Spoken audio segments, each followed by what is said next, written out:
वंदे भारत की शान।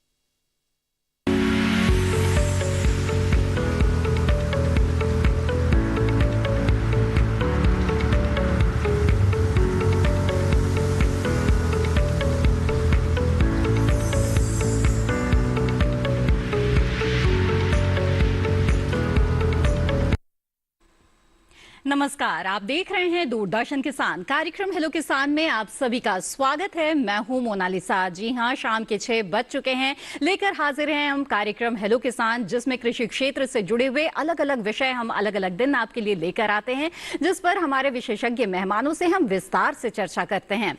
साथ ही चूंकि ये फोन इन कार्यक्रम है, आप भी अपने सवालों के साथ हमारे साथ इस कार्यक्रम में जुड़ सकते हैं।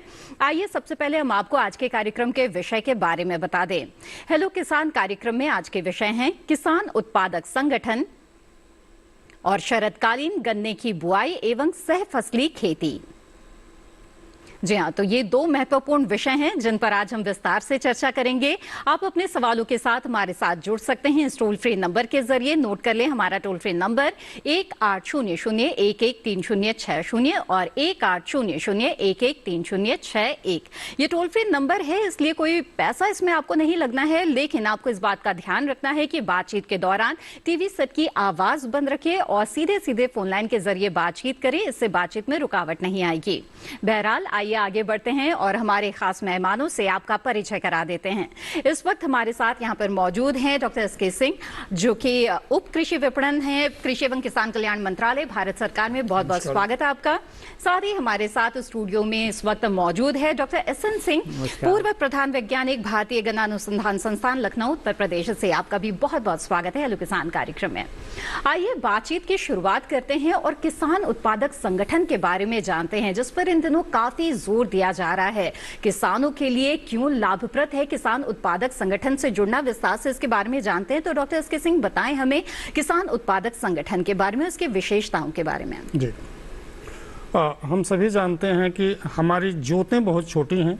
86% से अधिक जो कृषक परिवार हैं वो छोटे और मझोले किसान हैं। जब उनको बीज लेना होता है, उर्वरक लेना होता है या कोई उत्पादन के अन्य चीज़ खरीदना होता है, तो उनके लिए संभव नहीं होता है कि अच्छी गुणवत्ता का एवं वो थोक में क्रय कर सकें।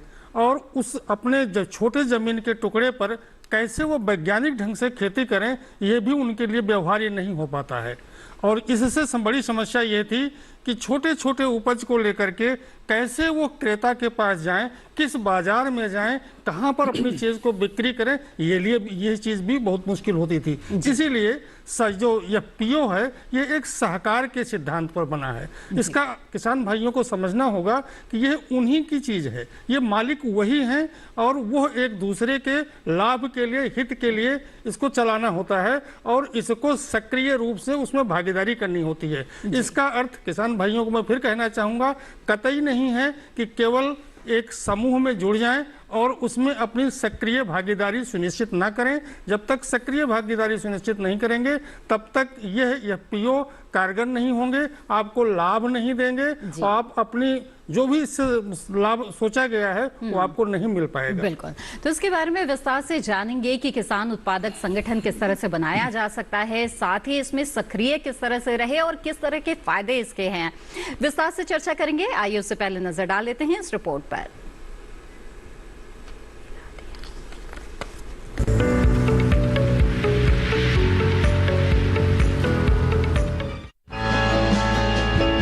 किसान उत्पादक संगठन यानी एफपीओ किसानों का एक ऐसा समूह होता है जो फसल उत्पादन के साथ साथ कृषि से जुड़ी तमाम व्यावसायिक गतिविधियां चलाता है। किसान उत्पादक संगठन से किसानों को अपनी फसल बेचने की सुविधा मिल रही है। इसके अलावा कृषि उपकरण के साथ साथ खाद, बीज और उर्वरक जैसे तमाम उत्पाद भी अच्छी गुणवत्ता और उचित कीमतों में मिल जाते हैं। लघु कृषक कृषि व्यापार संघ और राष्ट्रीय कृषि एवं ग्रामीण विकास बैंक देश में किसान उत्पादक संगठनों के गठन और उनको बढ़ावा देने के लिए काम कर रहे हैं। साल 2023-24 तक कुल 10,000 FPO बनाए जाने हैं। 5 साल के लिए हर एक किसान उत्पादक संगठन को मदद दी जाएगी। हर एक FPO में 50% छोटे, सीमांत और भूमिहीन किसान शामिल होंगे। देश भर की सहकारी समितियां FPO बनाने में सहयोग करेंगी, जिससे ग्रामीण क्षेत्रों में कृषि में निवेश को बढ़ाया जा सके।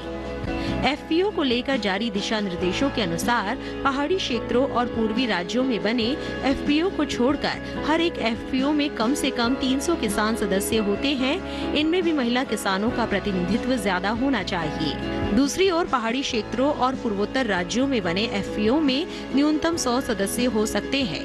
FPO गतिविधियों का प्रबंधन इस तरह किया जाता है जिससे सदस्यों को तकनीकी जानकारियां, वित्त और उपज के लिए अच्छा बाजार व बेहतर कीमत मिल सके।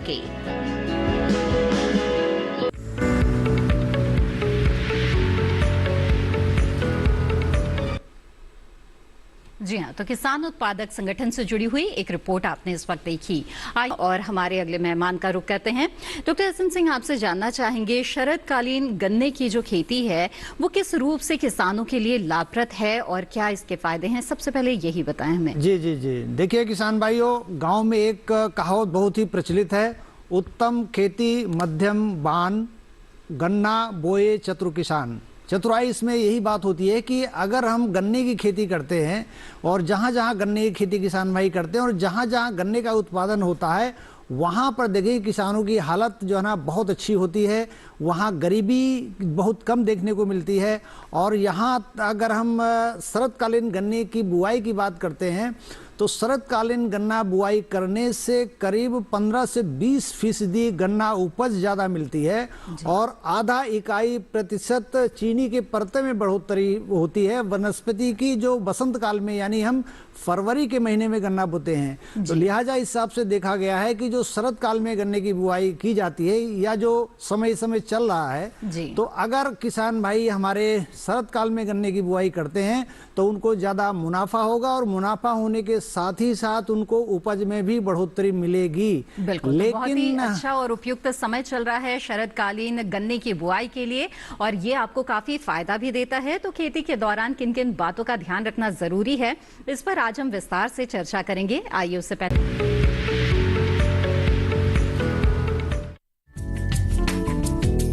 मौजूदा समय शरदकालीन गन्ना की बुआई का सबसे अच्छा समय माना जाता है। किसान बेहतर उत्पादन लेने के लिए अक्टूबर से नवंबर माह में गन्ने की बुआई का काम कर सकते हैं, क्योंकि इस समय तापमान 27 से 32 डिग्री के बीच होता है, जो पौध को जमने में सहायता करता है। गन्ना के लिए काली भारी मिट्टी, पीली मिट्टी और रेतीली मिट्टी अच्छी मानी जाती है, क्योंकि इनमें जल निकासी का गुण होता है।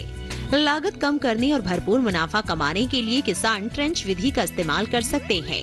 इस विधि में 30 सेंटीमीटर चौड़ी और इतनी ही गहरी नाली बनाई जाती है। 2 नालियों के बीच की दूरी 120 सेंटीमीटर रखी जाती है। 2 आंख वाले गन्ने के टुकड़े लेकर उन्हें आड़ा बोया जाता है। 2 टुकड़ों के बीच करीब 10 सेंटीमीटर की दूरी रखी जाती है। इस विधि में 25% तक ज्यादा फसल ली जा सकती है। बुआई के लिए पिछले साल शरद ऋतु में बोए गए गन्ने के बीज का इस्तेमाल किया जा सकता है।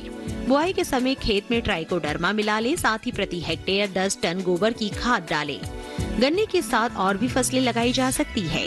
किसान अपने स्थान के हिसाब से अलग अलग फसलों का चयन कर सकते हैं, जैसे सब्जी फसलें, तिलहनी फसलें, दलहनी फसलें या औषधि फसलें, जिसमें मसूर, सरसों, आलू, राजमा, मटर, धनिया, लहसुन, प्याज मुख्य है। हर सह फसल में खाद व उर्वरक का ध्यान रखें, क्योंकि हर फसल की अलग अलग मांग होती है। सही मात्रा में खाद व उर्वरक देने से उत्पादन अच्छा मिलता है।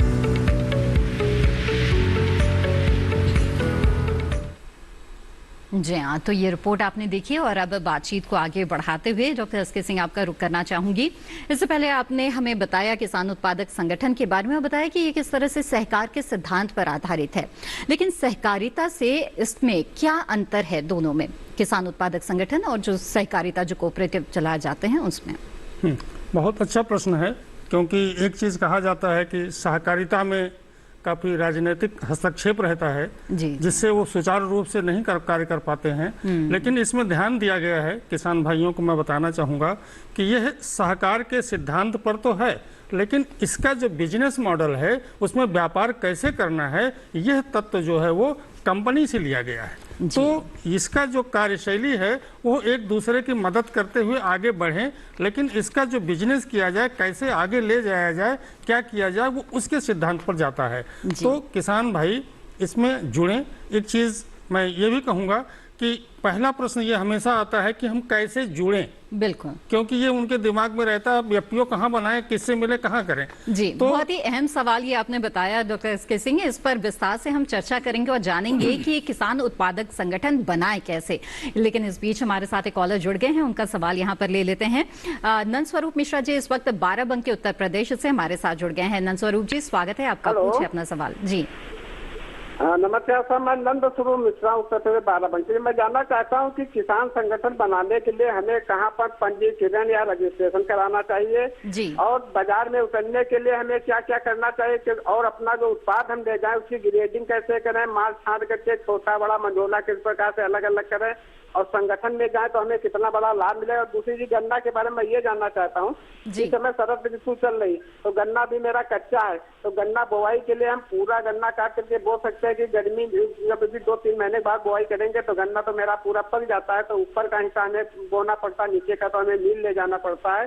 तो इसके लिए थोड़ा हमें सरकार डालिए। जी डॉक्टर एसएन सिंह, गन्ने से जुड़ा उनका जो सवाल है, अगर आप क्या बताना चाहेंगे? बिल्कुल, देखिए आपका सवाल बिल्कुल अहम है। देखिए गन्ने का जो उत्पादन करते हैं तो उसमें बीज का बहुत बड़ा महत्व होता है, और आपने जो अपना सवाल पूछा है वो बहुत ही वाजिब सवाल है। और वाजिब सवाल यूँ है कि आपका गन्ना अभी कुछ कम पका हुआ है, ये शायद आपका सवाल है जी। तो गन्ने की जो बीज की जो बात होती है तो उसमें 8 से 10 महीने का जो गन्ने का जो बीज होता है, थोड़ा कम अगर पका होता है तो बीज के लिए बहुत बढ़िया होता है, बहुत माफिक होता है, और ऐसे बीज को बोने से गन्ने का जमाव बहुत ही बढ़िया होता है।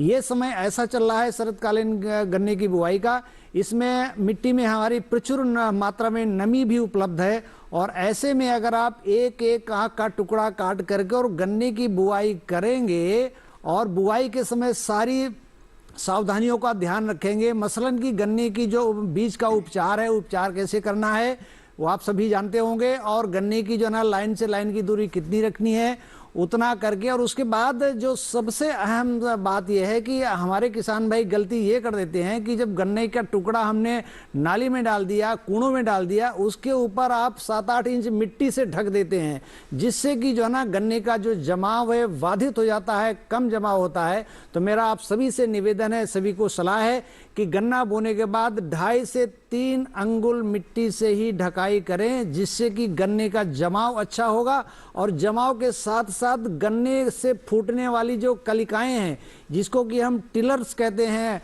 जिसको कि हम ज़्यादा गन्ने की पौध निकलने की बात करते हैं, वो ज़्यादा आपके निकलेंगे और आपका उत्पादन बहुत बढ़िया होगा। जी बिल्कुल। तो नंदस्वरूप जी, गन्ने की बुआई से जुड़ा जो आपका सवाल था उसका जवाब उम्मीद है आपको मिल गया होगा, और किसान उत्पादक संगठन के बारे में भी जो आपके सवाल थे उसका भी जवाब लेंगे। लेकिन इस बीच हमारे साथ एक और कॉलर जुड़ गए हैं, उनका सवाल ले लेते हैं इस वक्त। जी अधीश कुमार जी गया बिहार से हमारे साथ जुड़े हुए हैं। अधीश जी, आपसे सबसे पहले हमारी गुजारिश ये होगी कि टीवी की आवाज बंद कर दीजिए, बातचीत में से रुकावट आएगी। आप कृपया सीधे सीधे फोन लाइन के जरिए हमसे बात करें। अधीश जी, मेरी आवाज मिल रही है आपको? हेलो अधीश जी, क्या आप मुझे सुन पा रहे हैं? बातचीत में रुकावट आएगी और जो कनेक्शन है वो टूट भी सकता है। अधीश जी, आपसे गुजारिश है कि टीवी की आवाज बंद कर दें। मेरी आवाज मिल रही है आपको? जी अपना सवाल पूछें। हम लोग मैंने गन्ना की बढ़िया गया जिला में कौन बुआई होगा, कौन बढ़िया से बीज होगा? देखिए, आप जो बिहार से बोल रहे हैं, और बिहार में हम लोगों ने बहुत काम किया है, और बिहार के लिए जो है ना एक सबसे अच्छी जो प्रजाति है जो भारतीय गन्ना अनुसंधान संस्थान से निकली है, जिसको कि हम जो है ना कोलख 94-184 के नाम से जानते हैं। बिहार में जो सबसे बड़ी समस्या आती है वो यह है जल भराव की समस्या, और 2.5 से 3 महीने तक जो ना जल भराव रहता है। और ऐसे में गन्ने की ऐसी प्रजाति की जरूरत होती है जो ज्यादा दिनों तक जल भराव में भी जो ना उस जल भराव को सहन कर सके और ज्यादा उत्पादन दे सके। तो ऐसे में आप जो गया से बोल रहे हैं, आप 94,184 प्रजाति की बुआई करें, बहुत बढ़िया प्रजाति है और अच्छा उत्पादन आपको इससे मिलेगा। जी बिल्कुल आदर्श जी, मुझे उम्मीद है आपके सवाल का जवाब मिल गया होगा। और आइए हेलो किसान कार्यक्रम में आगे बढ़ते हैं और डॉक्टर एस के सिंह, आपका रुख करना चाहूंगी। नंदस्वरूप मिश्रा जी अभी हाल ही में हमारे साथ जुड़े और उन्होंने किसान उत्पादक संगठन से जुड़े हुए कई सवाल पूछे हैं और महत्वपूर्ण सवाल रजिस्ट्रेशन यानी पंजीकरण को लेकर भी पूछा है। क्या जवाब देना चाहेंगे आप? मैं किसान भाई को ये बताना चाहूँगा कि सबसे पहला कार्य उनका ये है कि रजिस्ट्रेशन का कार्य उनको कुछ नहीं करना है। सबसे पहला कार्य ये है कि वो कैसे जुड़े, और वहाँ पर जुड़ने के लिए ये उत्तर प्रदेश से बात कर रहे हैं, तो उत्तर प्रदेश में केंद्रीय एजेंसियां जो हैं, नेफेड, ये नाबार्ड और एसएफएसी के अलावा यूपी डास्प को भी भारत सरकार ने नामित किया है। तो उनसे आप संपर्क करें और हर ब्लॉक में एक एफपीओ बनाया जा रहा है। और जो विशेष प्रकार के एफपीओ हैं, विशेष प्रकार का मतलब मेरा है जैसे मधुमक्खी से संबंधित हो सकता है, मशरूम से संबंधित हो सकता है, मिलेट से, मोटे अनाज से संबंधित हो सकता है, तो यह एक एफपीओ के अलावा भी वहाँ बन रहे हैं। तो चाहे वो एफपीओ बनाने की तरफ बढ़ जाएं या फिर बने हुए एफपीओ में शामिल हो जाएं। मेरा अनुरोध होगा किसान भाई से कि आप एफपीओ में शामिल होने का ही लाभ लें, क्योंकि वहां पर संख्या न्यूनतम 300 है, लेकिन अधिकतम कोई सीमा नहीं है। 500, 800, 1000, 2000, 5000 तक होती है। और जितनी बड़ी संख्या होती है उतने ही ये ज्यादा प्रॉफिटेबल होते हैं, उतने ज्यादा लाभप्रद होते हैं। और जहां तक पंजीकरण की बात है, यह कार्य भारत सरकार ने स्वयं एजेंसी को इम्पाइनल किया हुआ है सीबीबीओ के नाम से।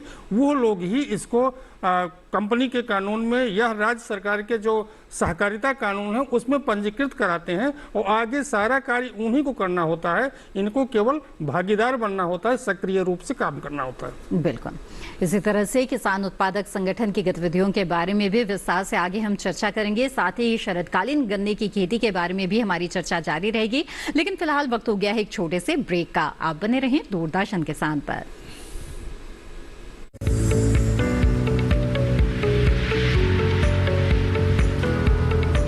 अरे भाई सुना नहीं क्या, केसीसी ने किसानों का जिंदगी बदल दिया है। देश के छोटे किसान 1,60,000 रुपए तक का कर्ज बिना किसी गारंटी को ले पाएंगे। ब्याज खोरों से भी पीछा छुटा। मैं तो जैविक खेती का पूरा सामान मंगा लिया, केसीसी का भी कोई दबाव नहीं है। ब्याज चुकाने के लिए पूरा 1 साल मिलता है। समय पर भुगतान करने पर केवल 4% के सालाना ब्याज पे लोन मिल गया मुझे। अपना आधार कार्ड, लेटेस्ट फोटो और जमीन के कागजात लेके अप्लाई करो बस। और नामांकन भरने के लिए जेब भी ढीली नहीं करनी पड़ी।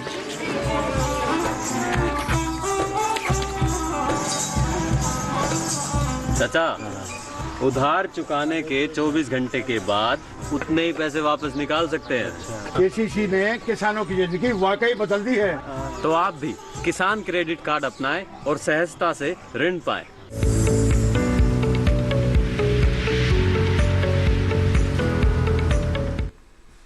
ब्रेक के बाद आप सभी का फिर से स्वागत है। आप देख रहे हैं कार्यक्रम हेलो किसान। आज इस कार्यक्रम में हम किसान उत्पादक संगठन और शरदकालीन गन्ने की बुआई और सरफसली खेती के बारे में बातचीत कर रहे हैं। इन विषयों के बारे में अगर आपको जानकारी हासिल करना चाहते हैं तो आप हमारे टोल फ्री नंबर पर कॉल कर सकते हैं। इस वक्त हमारे साथ एक कॉलर जुड़े हुए हैं, आइए उनका सवाल यहाँ पर लेते हैं। धर्मेश सिंह इस वक्त हमारे साथ जुड़े हुए हैं औरैया उत्तर प्रदेश से। धर्मेश जी स्वागत है आपका, पूछिए अपना सवाल। हेलो धर्मेश जी, मेरी आवाज मिल रही है आपको? हेलो हेलो जी धर्मेश जी स्वागत है आपका, अपना सवाल पूछ सकते हैं आप। नमस्कार डॉक्टर साहब जी। हेलो जी धर्मेश जी सुन रहे हैं हम आपको, आप अपना सवाल पूछें। हाँ जी मैम, मुझे ये जानना था कि हमारे उत्तर प्रदेश में कौन सी बीज अच्छा रहेगा, क्योंकि मैंने 2 बार बोया, उसका तो जमाव बहुत कम होता है। अच्छा जी मैं इसका जवाब देना चाहूँगा। आप औरैया उत्तर प्रदेश से बोल रहे हैं। देखिए इस समय गन्ने की जो प्रजातियां हैं, बहुत अच्छी अच्छी प्रजातियां गन्ने की विकसित हुई हैं। उनमें से जो ना एक सबसे अच्छी प्रजाति है कोलख 14,201, कोसा 13,235, और एक प्रजाति ऐसे जिसको कि हम को 15023 के नाम से जानते हैं। ये तीनों ही प्रजातियां नई प्रजातियां हैं, अच्छी प्रजातियां हैं। और इसके पहले भी जो है ना अभी एक सवाल आया था, उसको मैंने बताया था कि आपको जमाव क्यों नहीं मिलता है। जमाव न मिलने के पीछे बहुत सारे कारण हैं, लेकिन आपको जमाव कैसे अच्छा मिले इसके मैं लिए आपको 2-3 चीज़ें बताऊंगा।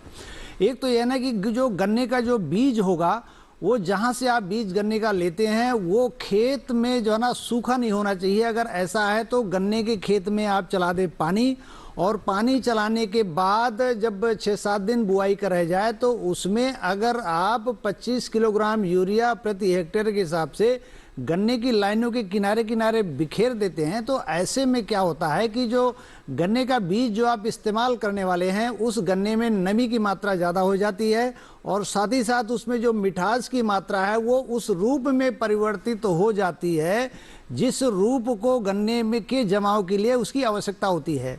तो ऐसे गन्ने का बीज आप बुआई के लिए लाएं, और गन्ने का जो बीज का जो आयु है, उसकी जो उम्र है वो 8 से 10 महीने का होगा तो ज़्यादा अच्छा रहता है। लेकिन अगर ये नहीं भी संभव है तो ये 2 प्रक्रियाएं जो मैंने आपको बताएं उसको करने के बाद फिर गन्ने की बुआई आप कूड़ों में या नालियों में करें।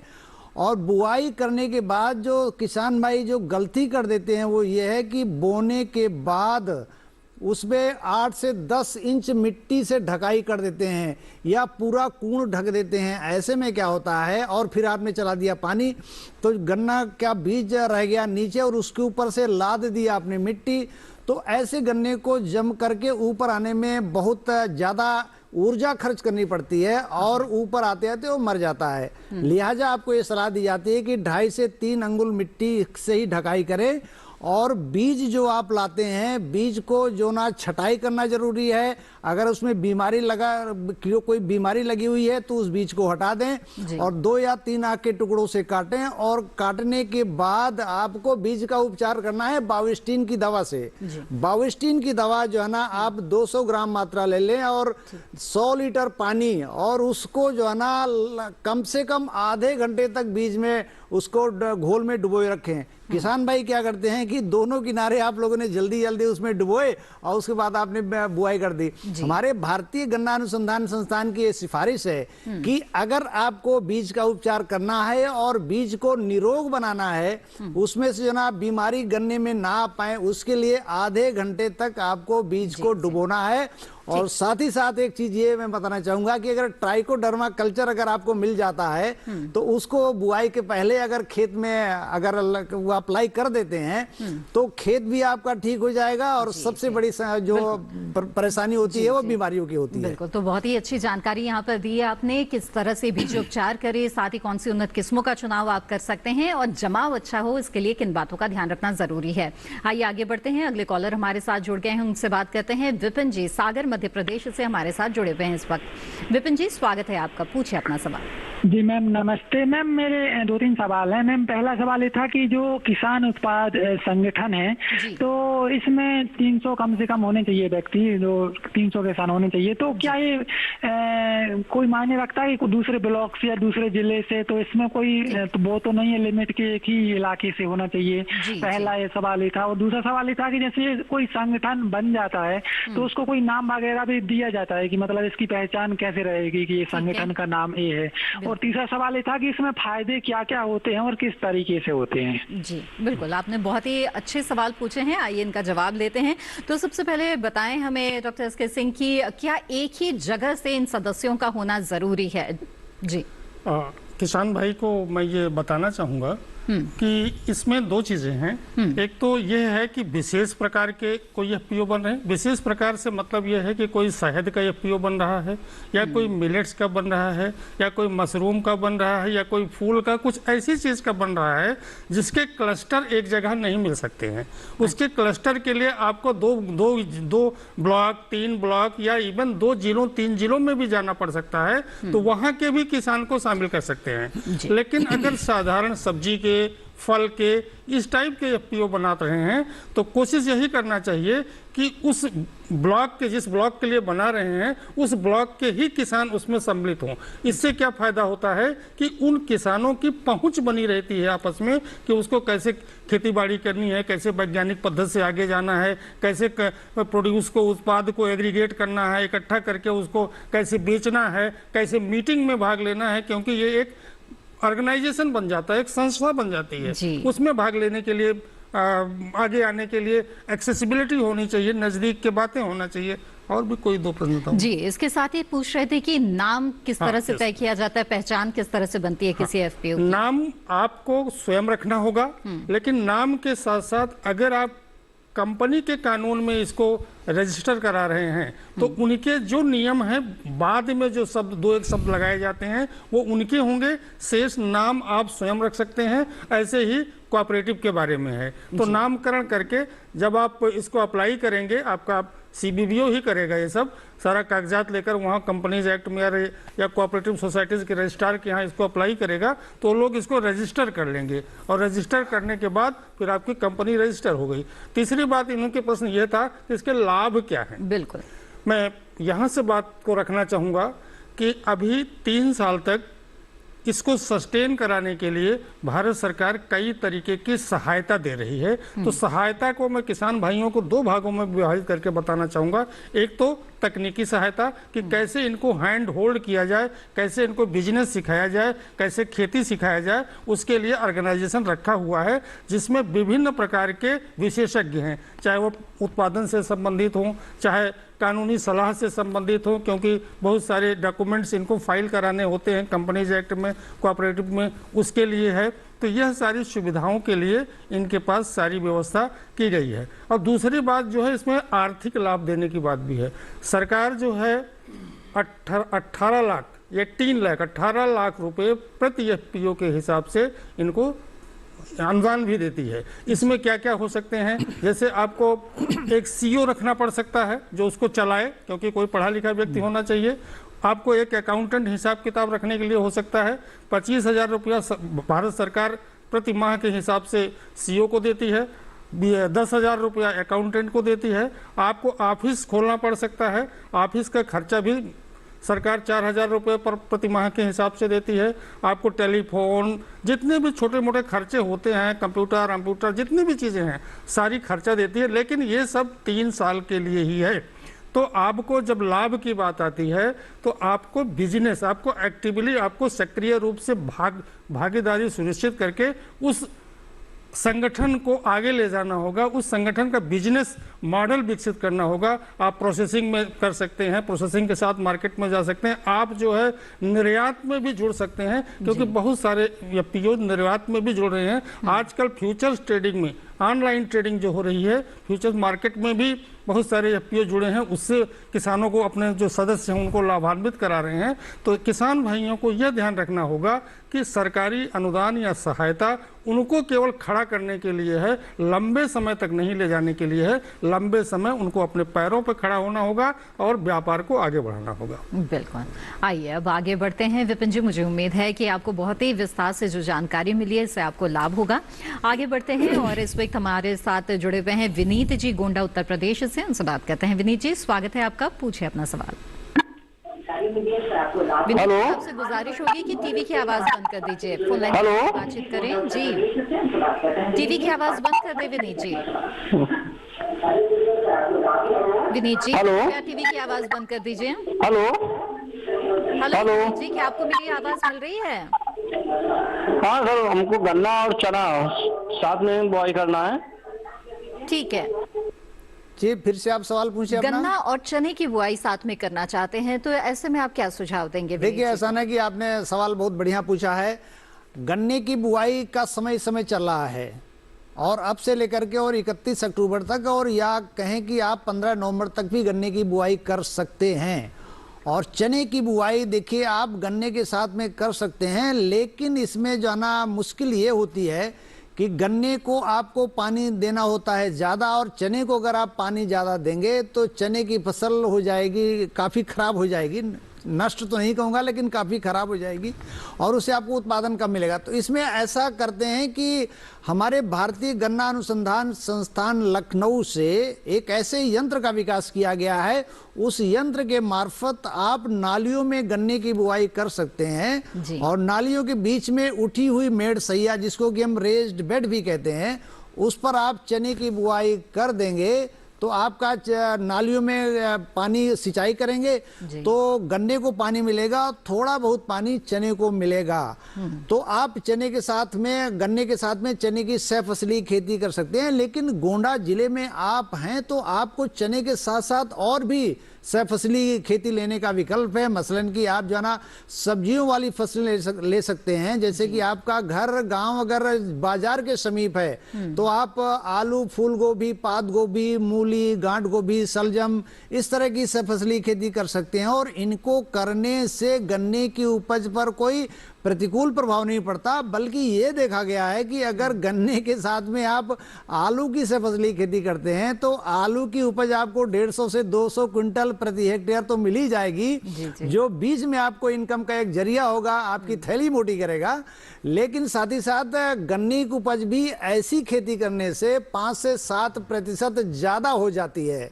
तो गन्ना और आलू आप अगर आप खेती करेंगे तो बहुत मुनाफा होगा। लेकिन यहाँ साथ ही साथ मैं आपको एक चीज और बताना चाहूंगा कि डीडी किसान ने जो आज ये परिचर्चा रखी है, बहुत ही समसामयिक परिचर्चा है और इसके लिए मैं आपको बहुत बहुत बधाई देता हूं डीडी किसान को। और इसलिए कि आज एफपीओ की भी चर्चा हो रही है और गन्ना खेती में एफपीओ का बहुत बड़ा महत्व है।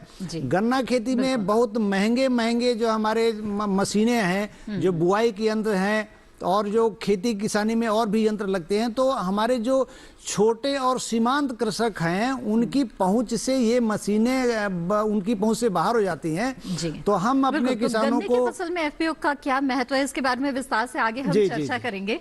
कार्यक्रम में वक्त हो चला है एक छोटे से ब्रेक का। ब्रेक के बाद भी हमारी चर्चा जारी रहेगी। आप बने रहें दूरदर्शन किसान पर।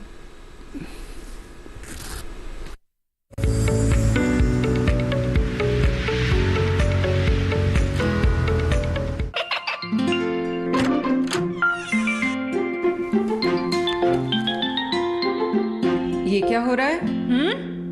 काशवी, इतने कम मार्क्स? काशू बेटा पढ़ा करो, पढ़ोगी नहीं तो आगे कैसे बढ़ोगी? मम्मा मैं भी तो आपसे यही कहना चाहती हूँ, पढ़ा करो। आप पढ़ोगे नहीं तो आगे कैसे बढ़ोगे? मतलब? वो देखो, सिर्फ बैक पर छपा ऑर्गेनिक नहीं, ऑर्गेनिक का निशान पहचानिए। पीजीएस ऑर्गेनिक का ये लोगो उन किसानों की पहचान है जो आज भी परंपरागत विधि से रसायन मुक्त खेती कर आपके लिए शुद्ध फसल उपजा रहे हैं। अब समझे मम्मा, अगर मैं प्योर ऑर्गेनिक फूड नहीं खाऊंगी तो अच्छे मार्क्स कैसे लाऊंगी? अच्छा बच्चों, जैविक खेती की इस मुहिम को आगे बढ़ाइए, शुद्ध ऑर्गेनिक अपनाइए।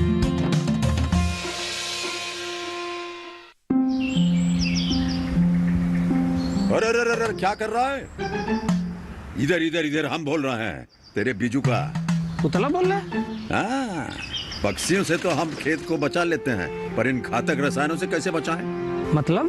देख बेटा, तू जो ये अंधाधुंध रसायन मिलाता है ना, मिट्टी की सेहत बिगड़ने लगी है और जब माटी ही कमजोर पड़ जाएगी तो उपज कैसे सेहतमंद होगी? हाँ?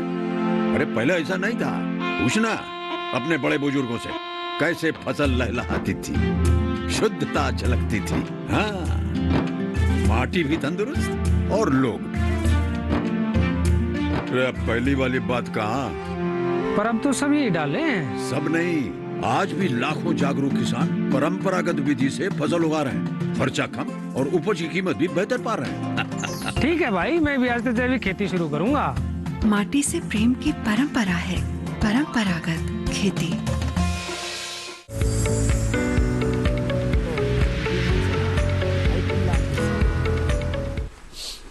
ब्रेक के बाद आप सभी का फिर से स्वागत है। आप देख रहे कार्यक्रम हेलो किसान। इस वक्त हमारे साथ एक कॉलर जुड़े हुए हैं, आइए उनसे बातचीत करते हैं। हरिचरण जी ग्वालियर मध्य प्रदेश से इस वक्त हमारे साथ जुड़े हुए हैं। हरिचरण जी स्वागत है आपका, पूछिए अपना सवाल। जी मैम, मेरा सवाल था जी, एक ब्लॉक में एक से अधिक एफपीओ बना सकते हैं क्या? एक ब्लॉक में एक से अधिक एफपीओ बना सकते हैं कि नहीं? जी, इस प्रश्न का उत्तर अभी थोड़ी देर पहले ही दिया गया जी कि आप जानते हैं कि पूरे देश में 7,000 ब्लॉक्स हैं और इस योजना के अंतर्गत 10,000 एफपीओ बनाए जाने हैं। तो पहले ये लक्ष्य निर्धारित किया गया है कि एक ब्लॉक में एक बनाया जाए, लेकिन इसके अलावा जो विशेष उत्पादों पर एफपीओ बन रहे हैं उसको इस एक एफपीओ के अतिरिक्त भी है। तो मेरा आपसे अनुरोध होगा कि अगर वहाँ एफपीओ बन रहा है आपके ब्लॉक में, आप पता कर लें। तो अगर उसमें आप एफपीओ और ना बनाकर उसी एफपीओ में एक सदस्य के रूप में आप और अन्य किसान जो उस उत्पाद से संबंधित हो उसमें जुड़ जाएं। जी जी डॉक्टर एसके सिंह, यहाँ पर मेरा सवाल ये होगा कि क्या एक एफपीओ एक ही तरह की गतिविधियां चलाती है या उसमें कई गतिविधियों को शामिल किया जा सकता है, या फिर अगर एक किसान चाहे तो एक तरह की गतिविधि से जुड़े किसी एफपीओ में शामिल होकर क्या उसी समय किसी दूसरे एफपीओ का भी सदस्य बन सकता है? इन दोनों के ही सवालों के जवाब दें कृपया। किसान जितने एफपीओ का मेंबर होना चाहे वो मेंबर हो सकता है, क्योंकि कारण यह है कि एक एफपीओ हो सकता है टमाटर के लिए बना हो जी, दूसरा एफपीओ हो सकता है कि वो मिलेट्स मतलब मोटे अनाज के लिए बना हो, वो दोनों जगह उसकी पैदावार होती हो, दोनों जगह वो पैदा करता हो, तो दोनों जगह वो एफपीओ का सदस्य बन सकता है। 2 एफपीओ 3 एफपीओ में बन सकता है, इसका कोई मुद्दा नहीं है। और क्या प्रश्न? और कितनी तरह की गतिविधियां एक एफपीओ के तहत चलाई जा सकती हैं? एफपीओ को माना गया है कि 1 प्रोडक्ट 1 डिस्ट्रिक्ट 1 प्रोडक्ट पर आधारित होगा, लेकिन एफपीओ को अगर आपको सस्टेनेबल बनाना है इकोनॉमिकली तो आपको कई एक्टिविटीज भी करना अनिवार्य है। आप एक मेन एक्टिविटी, मान लीजिए आपने आलू का एफपीओ बना दिया या गन्ने के लिए ही कोई एफपीओ बना दिया, तो गन्ना तो एक मेन एक्टिविटी रखिए उस क्लस्टर पर, लेकिन और भी एक्टिविटी आप ले सकते हैं उसको सस्टेनेबल बनाने के लिए, तो आप कर सकते हैं और करना भी चाहिए। जी जी बिल्कुल। आइए अब आगे बढ़ते हैं। इस वक्त हमारे साथ एक और कॉलर जुड़े हुए हैं और उनसे हम बातचीत करते हैं। मुस्तफा हुसैन जी पश्चिम बंगाल से इस वक्त हमारे साथ जुड़ गए हैं। मुस्तफा हुसैन जी, स्वागत है आपका, पूछिए अपना सवाल। मुस्तफा जी, आपसे गुजारिश होगी कि टीवी सेट की आवाज बंद कर दीजिए, सीधे सीधे फोन लाइन के जरिए बात करें। मेरी आवाज मिल रही है आपको? हेलो हेलो जी जी मुस्तफा जी, हम आपको सुन पा रहे हैं, कृपया टीवी की मेरा सवाल है, हम गन्ना का खेती करता है और उसमें बहुत सारे कीड़े आ जाते हैं और वो जो है छोटे से कीड़े लगता है और बड़ा आ जाता है तब भी कीड़ा नहीं जाता है, कीड़ा जाता नहीं है, बहुत सारे कीटनाशक मारते हैं उसका बाद भी। जी आपका जो सवाल है थोड़ा सा गूंज सा रहा है, थोड़ा सा क्लियर करके बताएंगे? जी साउंड अच्छा से नहीं आ रहा है जी। जरा हम गन्ना का खेती करते हैं थोड़ा सा जमीन में और उसमें जो पौधा लगाता है गन्ना का, उसका बाद उसमें कीड़ा आ जाता है। अच्छा, कीड़ा मैं समझ गया। जो गन्ना बुआई के बाद आप कह रहे हैं कि जो गन्ना बुआई के बाद जो है ना गन्ने का जमाव करीब 30-35 दिन लग जाता है और उसके बाद जो है ना जब गन्ना जमना शुरू हो जाता है 1-2 महीने का हो जाता है, तो उसमें जो है ना बीज की जो पत्ती है, जो बीज का गोफ वाला जो हिस्सा है वो सूखने सा लगता है। तो वो इसलिए होता है कि आपके गन्ने की जड़ के समीप या उसमें जो है ना कोई कीड़ा एक लग जाता है जिसको कि हम अर्ली सूट बोरर के नाम से जानते हैं। तो वो कीड़ा तभी लगता है जब गन्ने की बुआई के बाद आप एक दवा डालते हैं, उस दवा का नाम है क्लोरपायरिफास।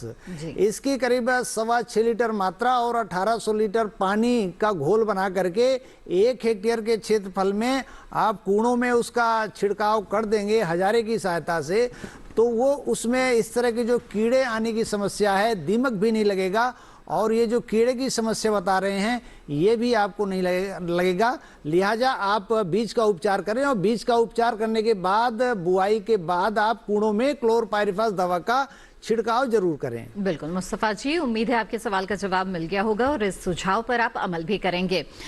इस वक्त हमारे साथ एक और कॉलर जुड़ गए हैं, आइए उनका रुख करते हैं। बिहार से इस वक्त हमारे साथ एक कॉलर जुड़े हुए हैं। जी नमस्कार, स्वागत है आपका। विपिन जी बताएं क्या जानना चाहते हैं? विपिन जी, अगर आपको मेरी आवाज मिल रही है तो कृपया टीवी की आवाज बंद कर दें। हेलो, क्या आप मुझे सुन पा रहे हैं? हेलो विपिन जी, क्या आप मुझे सुन पा रहे हैं? हेलो हाँ बोलिए सर। टीवी की आवाज बंद कर दीजिए विपिन जी, टीवी की आवाज बंद कर दीजिए कृपया।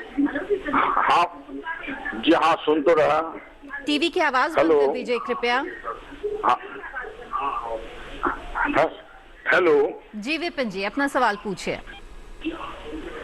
हेलो विपिन जी, अगर आपको मेरी आवाज मिल रही है तो कृपया टीवी की आवाज बंद रखिए और फोन लाइन के जरिए बात कीजिए। अपना सवाल पूछ सकते हैं आप। हेलो जी बताएं।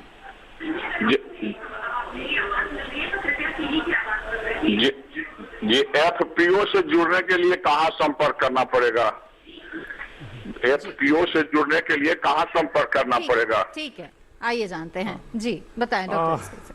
विपिन जी, आप जो है आपके जिले में नाबार्ड के जिला प्रबंधक, जिन्हें डीडीएम कहते हैं, उनके कार्यालय में चले जाएं और उनसे पूछ लें कि आप किस ब्लॉक में हैं, वहाँ कोई एफपीओ बना है कि नहीं बना है, तो वो बता देंगे। और फिर वो एफपीओ बनाने का प्रपोजल एक जिला स्तर पर कमेटी है जिसका डिस्ट्रिक्ट मजिस्ट्रेट जो है हेड होता है, तो वहाँ पर वो रख दिया जाएगा जी।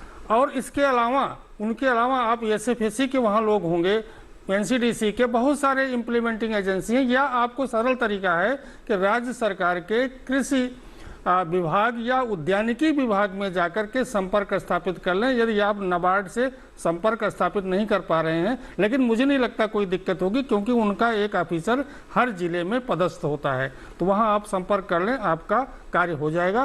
पुनः मैं इस बात को दोहराऊंगा कि अगर एफपीओ बन भी गया है आपके ब्लॉक में, तो उस एफपीओ में आप जुड़ जाएं सदस्य के रूप में, उस एफपीओ का लाभ लें, क्योंकि अधिकतम संख्या कुछ निर्धारित नहीं है, न्यूनतम संख्या है और किसान भाई उसमें जुड़े। बिल्कुल विपिन जी, उम्मीद है आपके सवाल का जवाब आपको मिल गया होगा। आगे बढ़ते हैं और डॉक्टर हसन सिंह, आपसे जानना चाहेंगे, आपने बहुत ही अहम एक सवाल उठाया था और चर्चा छेड़ी थी ब्रेक पर जाने से पहले कि गन्ने की खेती से जुड़े हुए भी जो एफपीओ हैं वो बहुत ही कारगर साबित हो सकते हैं। किस प्रकार से? बिल्कुल सही बात आपने। इसमें जो है ना, जो गन्ने की खेती होती है उसमें जो है ना आजकल जो बात आती है कि गन्ने की लागत हमको करना है, तो गन्ने की जो लागत आती है उसमें सबसे बड़ी लागत तो होती है जो है ना, जो श्रमिकों की संख्या होती है, श्रमिक बहुत लगते हैं और गन्ने की जो उत्पादन लागत है उसमें 50-52% श्रमिकों की लागत ही भरी पड़ी रहती है।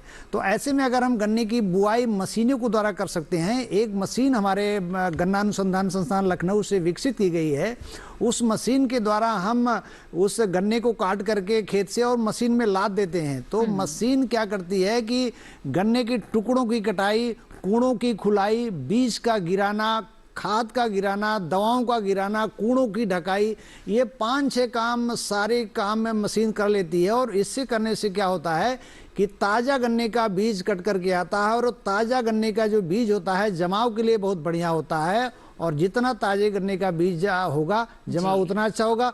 तो ये जो मशीन है, मशीन की जो लागत है वो 2.5 से 3 लाख के आसपास की होती है। तो हमारे जो छोटे और सीमांत श्रेणी के हमारे किसान होते हैं वो इनको खरीद नहीं सकते हैं, वो उनकी पहुंच के बाहर होता है। तो ये राज्य सरकार के द्वारा, भारत सरकार के द्वारा और विभिन्न संस्थानों के द्वारा हमारे किसान भाइयों को सलाह दी जाती है, या हम खेतों में जाते हैं, किसानों से मिलते हैं कि आप अपने क्षेत्र के जो एफपीओ बने हुए हैं वहां पर उन मशीनों को खरीद लिया जाए और बारी बारी से हमारे जो किसान है, जो सदस्य किसान भाई हैं, वो बारी बारी से उस मशीनों का लाभ ले।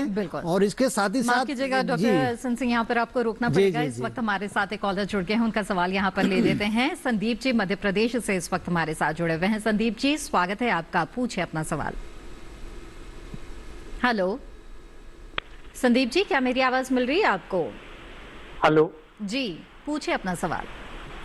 जी नमस्ते मैडम। जी नमस्कार, बताएं। जी मैम, हमने पिछली बार भी आपका एफपीओ वाला कार्यक्रम देखा था मैम जी। तो मैम एफपीओ के लिए जानकारी सबसे पहले कहाँ से मिलेगी? जी कलेक्ट्रेट गए थे तो वहाँ तो कुछ मिल नहीं रही है मैम, तो सर से पूछना चाह रहे थे कि इसकी जानकारी पहले कहाँ से प्राप्त करें? बिल्कुल, कोई कहता है नहीं सीए के पास जाएं, कोई कहता है कलेक्टर। चुके हैं, लेकिन मैं चाहूंगी संक्षेप में एक बार फिर से आपको जवाब दे दे ताकि इस बार आप जरूर इसका लाभ उठा सकें। जी, कलेक्ट्रेट में जाने की कोई आवश्यकता नहीं है, और कलेक्ट्रेट में कलेक्टर के पास इतने सारे कार्य होते हैं शायद पता भी ना चल पाए। नहीं, डीडी ऑफिस गए थे सर। आप डीडीएम के ऑफिस जाइएगा, डिस्ट्रिक्ट डेवलपमेंट मैनेजर जो है नाबार्ड के, उनके कार्यालय में जाइएगा, या कृषि विभाग, उद्यानिकी विभाग के कार्यालय में जाइएगा, उनसे बात करिएगा कि जो केंद्र सरकार द्वारा योजना एफपीओ की चलाई जा रही है उसमें हम कैसे जुड़ें, तो वो आपको बता देंगे कि किस, या आप हमें भी मेल कर देंगे तो हम भी आपको बता देंगे कि क्या उस ब्लॉक में कोई एफपीओ बना है या अभी बनना प्रस्तावित है, कि जिस ब्लॉक से आप संबंधित हैं, तो वो आपको पता चल जाएगा। तो अब मेरा सुझाव है आप डीडीएम के पास जाएं, अगर वो नहीं मिलते हैं, इनकेस वहाँ कुछ ऐसे जिले हैं जहाँ पर उनके अधिकारी पदस्थ नहीं हैं, तो आप क्योंकि राज्य सरकार की एजेंसियों के सहयोग से भी ये योजना चलाई जा रही है, तो उनके उद्यानिकी विभाग में संपर्क कर लें, या एसएफएसी का बंदा होगा वहाँ बात कर लें। आप गूगल वगैरह किसी की सहायता से देखें, तमाम आपको फ़ोन नंबर मिल जाएंगे, आपको घर बैठे संपर्क कर लीजिए। तो ये बड़ी समस्या नहीं है, ये है कि आपको सही से प्रयास करना है, सही दिशा में प्रयास करना है। बहुत सारी इस समय 14-15 एजेंसियां, क्रियान्वयन एजेंसियां नामित की गई हैं जो इस कार्य को पूरे देश में आगे बढ़ा रही हैं। तो आपको उनको देख लीजिए और उस ब्लॉक में जाकर के जब नहीं बना है तो बनाने की तरफ आगे बढ़ जाइए, अगर बना है तो आप उसमें जुड़ जाइए। जी संदीप जी, उम्मीद है आपके सवाल का जवाब मिल गया होगा और इस बार आपको इसमें सफलता जरूर हाथ लगेगी और एफपीओ के जरिए आपको काफी फायदा होगा। इसी के साथ यहाँ पर हेलो किसान कार्यक्रम में रुकते हैं एक और छोटे से ब्रेक के लिए, जल्द हाजिर होंगे। आप बने रहें दूरदर्शन किसान पर।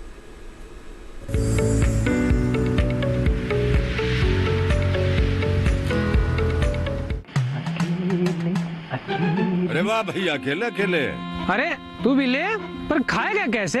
मैं ऑर्गेनिक खेती की बात कर रहा रे बेटे। अकेले अकेले खेती कब तक करेगा? मतलब गांव में 20-25 किसानों का समूह बना के पंजीकरण करवा ले, फिर सरकारी ट्रेनिंग भी मिलेगी और मुफ्त जैविक बीज खाद भी।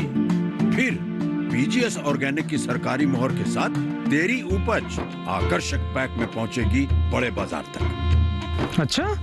हाँ। अरे भाई कहाँ चल दिया? सबको साथ लाने, आमदनी बढ़ाने। तो किसान भाई समझ गए ना, साथ मिलकर ऑर्गेनिक खेती कीजिए, अपनी परंपरा को आगे बढ़ाइए, ज्यादा मुनाफा कमाइए। माटी से प्रेम की परंपरा है परंपरागत खेती।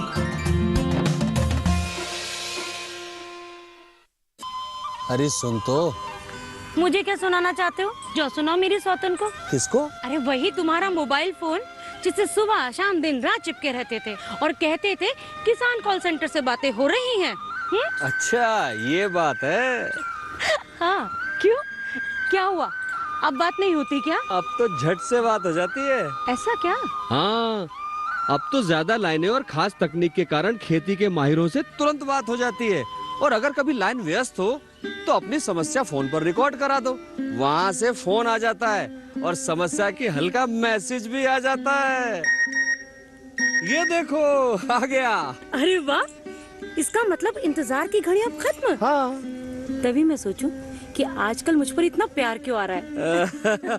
कृषि संबंधी समस्याओं का अपनी भाषा में तुरंत हल पाने के लिए पूरे भारत में किसी भी फोन से हेल्पलाइन नंबर पर संपर्क करें। किसानों का दोस्त किसान कॉल सेंटर।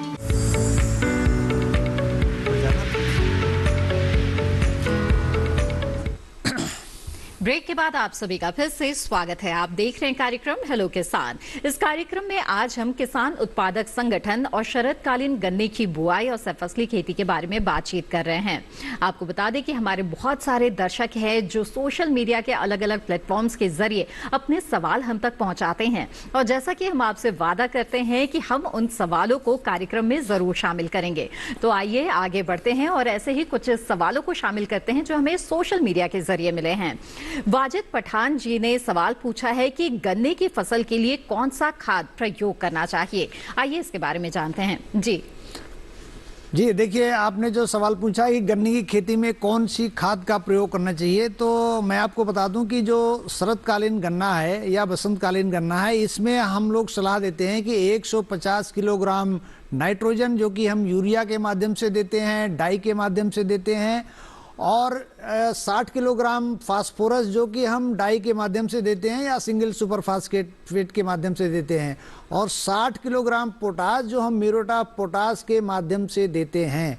तो इन तत्वों के जो हमारे खाद्य हैं इनमें जो है ना जो परसेंटेज दिया होता है उसके हिसाब से आप मात्रा निकाल लें, और निकालने के बाद ये होता है कि 1/3 मात्रा नाइट्रोजन उर्वरक की और पूरी फास्फोरस और पूरी पोटास तीनों को मिला लेते हैं, और गन्ना बुआई से पहले कूड़ों में इस तरह से डालेंगे कि जो है ना खाद मिट्टी में थोड़ी थोड़ी मिल जाए। और इसके लिए जो है ना जो प्रयोग करता है जो हमारा श्रमिक किसान भाई है, अगर नालियों में खाद डालता है तो पैर अगर धीरे धीरे चलाता हुआ चला जाएगा तो खाद मिट्टी के संपर्क में आ जाएगी, और ऊपर से जो कूड़ में जो गन्ने के टुकड़े पड़ते हैं तो गन्ने के टुकड़े की जो आंख है वो खाद के संपर्क में नहीं आएगी, और हमारे जो गन्ने की आगे सुरक्षित रहेगी, जमा उसका अच्छा होगा। अगर ऐसा नहीं करते हैं तो कभी कभी ऐसा देखा गया है कि जो है ना गन्ने की आंख का संपर्क खाद से आ जाता है तो कभी कभी हमारी आंखें गन्ने की जो है नष्ट हो जाती हैं और जमाव नहीं हो पाता है। एक ध्यान रखने वाली बात और होती है कि जब खाद का बोरा हम किसान भाई फाड़ते हैं तो उसमें कभी कभी ढेले पड़ जाते हैं, तो ढेलों को जो ना अच्छी तरह से कूट करके उनको बराबर बराबर कर ले, ज्यादा ठीक रहेगा। आइए अब आगे बढ़ते हैं और अगला सवाल यहाँ पर शामिल करते हैं। अगला सवाल पूछा है ओमकार राजपूत जी ने।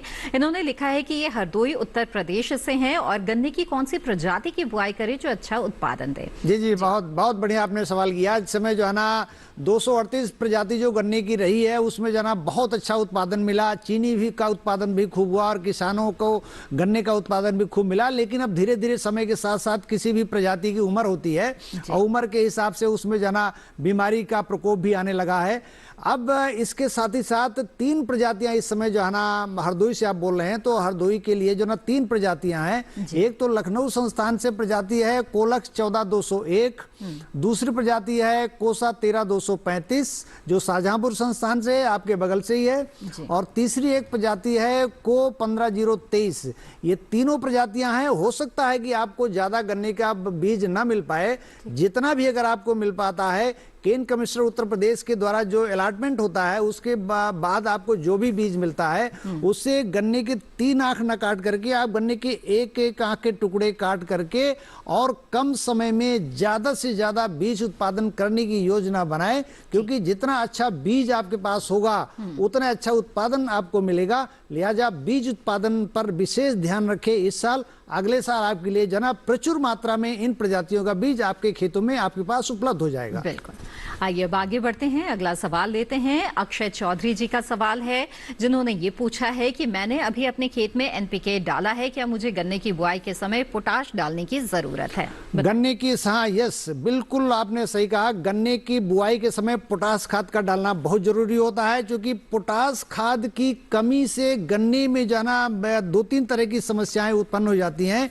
एक तो यह है कि गन्ने में जो है ना जो मिठास की मात्रा है, मिठास की मात्रा ज्यादा होने का जो मतलब होता है वो पोटाश की खाद के उर्वरक के प्रयोग से होता है।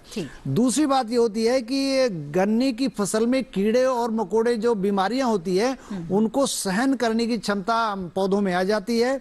और तीसरी बात ये है कि पौधों में इस तरह की जो है ना बहुत सारे जो एंजाइम्स होते हैं उनका जो निराकरण है, उनका जो संयोजन करता है वो हमारी पोटाश उर्वरक करती है। तो पोटाश को हम जो है ना एक तरह से जो है ना टॉनिक के रूप में देखते हैं और पोटाश उर्वरक का प्रयोग करना चाहिए। चलिए अब आगे बढ़ते हैं और किसान उत्पादक संगठन से जुड़ा हुआ सवाल लेते हैं। नंद किशोर जी नागपुर महाराष्ट्र से लिखते हैं, मैं अल्प भूधारक किसान हूं, किसान उत्पादक समूह बनाने संदर्भ में मार्गदर्शन चाहता हूं, बताएं डॉक्टर एस के सिंह। इसके बारे में हम लोग काफ़ी चर्चा ऐसे ही कर चुके हैं कि आपको सर्वप्रथम जो है किसी भी इम्प्लीमेंटिंग एजेंसी जैसा बताया नाबार्ड या एसएफएसी या किसी तमाम 14-15 एजेंसी को लिया गया है इसमें, तो उनसे आप संपर्क करें। संपर्क करने के बाद अपने ब्लॉक में जो किसान उत्पादक संगठन बन रहा है उसमें शामिल हो जाएं। 1-2 चीज मैं ऐड करना चाहूंगा यहाँ पर कि यहाँ पर सबसे बड़ी समस्या आती थी कि संक्षिप्त में किसानों को लोन लेने की, क्योंकि कोलेट्रल उनके पास होता नहीं था, कुछ चीज गिरवी रखने के लिए होता नहीं था। तो सरकार ने इस योजना के अंतर्गत ऐसी व्यवस्था करी है कि 2 करोड़ तक लोन आप ले लीजिए, सरकार उसका कोलेट्रल दे देती है। सरकार उसके इक्विवेलेंट अमाउंट जो होता है वो बैंक को सैंक्शन कर देती है, तो बैंक आपसे कुछ नहीं मांगता है, आपको लोन आसानी से दे देता है और आप बिजनेस करते हैं। दूसरा एक चीज और है कि इसमें उस कंपनी का, उस एफपीओ का बेस मजबूत करने के लिए, आर्थिक बेस मजबूत करने के लिए 2,000 रुपया प्रति किसान सदस्य के रूप में, ये एक सीमा है, 1,000 हो सकता है, 500 हो सकता है, आप इसमें कंट्रीब्यूट करें। इतना ही अमाउंट सरकार भी करती है, सीमा 15 लाख तक है। मतलब अगर आप 750 के सदस्य बनाते हैं तो पूरा 15 लाख रुपया भारत सरकार से आप इसमें ले सकते हैं। इस तरीके से 15 लाख वो, 15 लाख आप, एक अच्छा खासा अमाउंट हो जाता है जो आप उत्पादन से लेकर विपणन तक जहां भी चाहें इसको खर्च करके आगे बढ़ सकते हैं। बिल्कुल। डॉक्टर एस के सिंह और डॉक्टर एस एन सिंह, आप दोनों ने बहुत ही अहम जानकारियां हमें आज इस कार्यक्रम में दी। आप दोनों का बहुत बहुत धन्यवाद।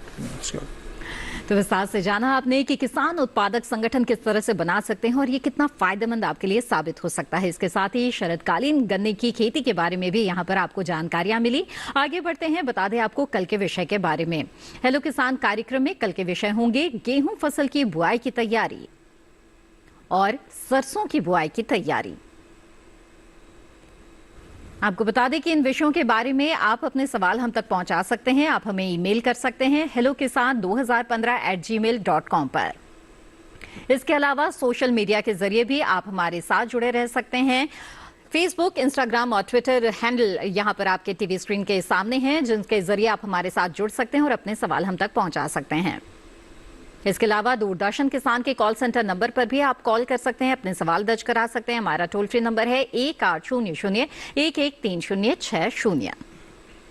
इसके अलावा आपको बता दें कि हेलो किसान कार्यक्रम को आप दूरदर्शन किसान के YouTube चैनल पर भी देख सकते हैं। इसके लिए टीवी स्क्रीन पर दिखाए जा रहे इस QR कोड को स्कैन करें।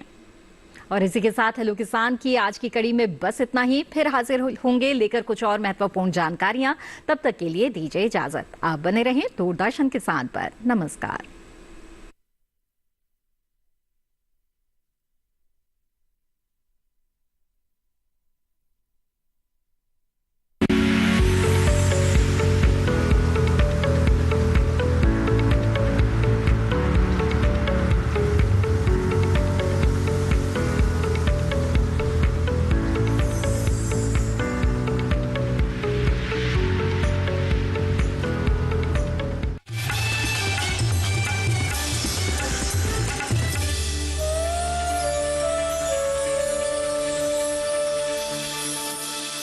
जल्दी चल, चॉकलेट नहीं तो लड्डू की